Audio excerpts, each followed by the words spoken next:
আসসালামু আলাইকুম। আজকে আমরা হোম বাসা রিলেটেড কিছু সুইডিশ নাউন শিখব।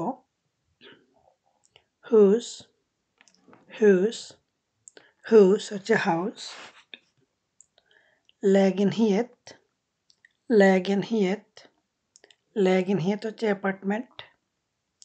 রুম রুম রুম হচ্ছে রুম।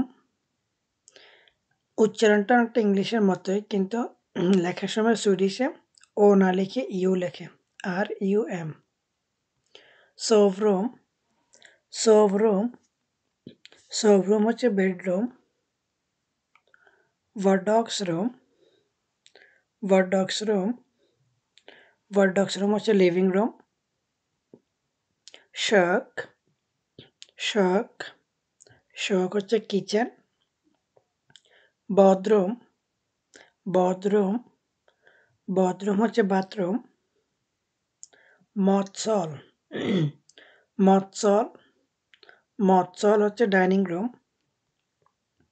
trädgård trädgård trädgård হচ্ছে garden.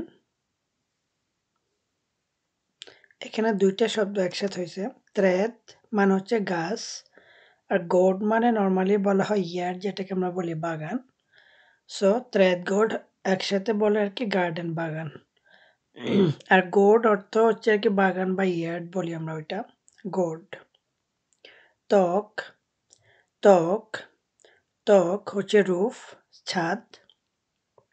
vägg vägg vägg vägg হচ্ছে ওয়াল। golv golv golv হচ্ছে ফ্লোর। fönster fönster fönster হচ্ছে উইন্ডো, জানালা।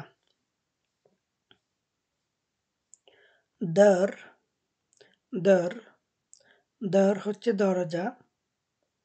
trappa trappa trappa হচ্ছে সিঁড়ি, স্টেয়ার।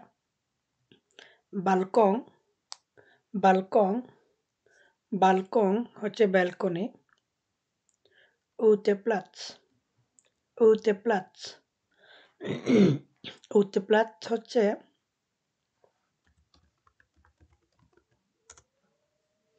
এই যে আমাদের ঘরের বাইরে যে জায়গাটা, খালি জায়গাটা থাকে, ওইটাকে বলা হয় উতেপ্লাস। এখানেও দুইটা ওয়ার্ড, একটা হচ্ছে উতে, একটা হচ্ছে প্লাস। উতে মানে আউট, আউটসাইড, বাহিরে।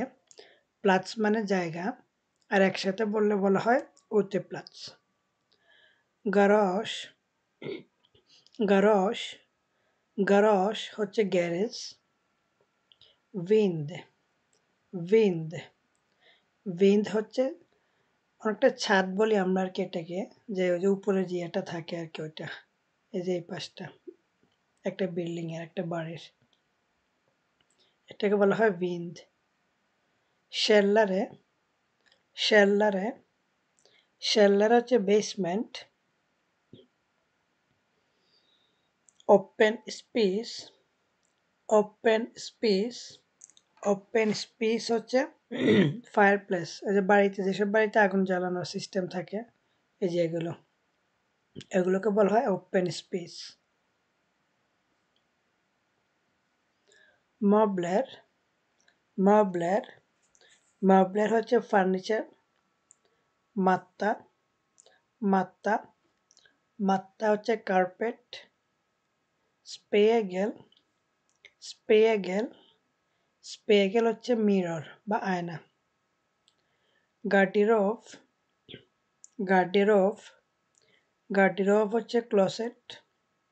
তাহলে আমরা যদি লিখি গার্ডিরোভ, এই যেগুলোকে বলে গার্ডিরোভ।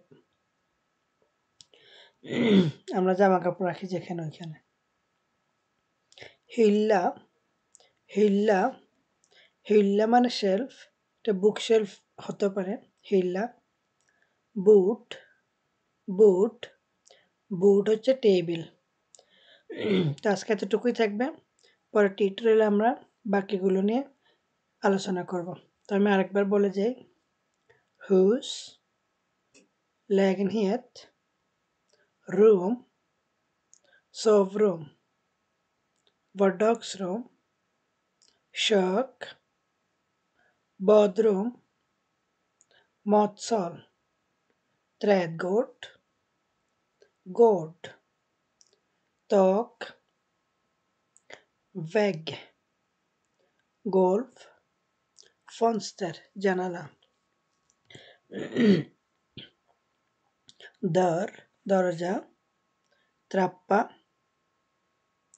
balkong, uteplats, garage, vind, källare, open space, möbler, matta, spegel, aina, garderob, hylla, bord। ততটুকুই থাকবে আজকে। সবাই ভালো থাকবেন। আসসালামু আলাইকুম।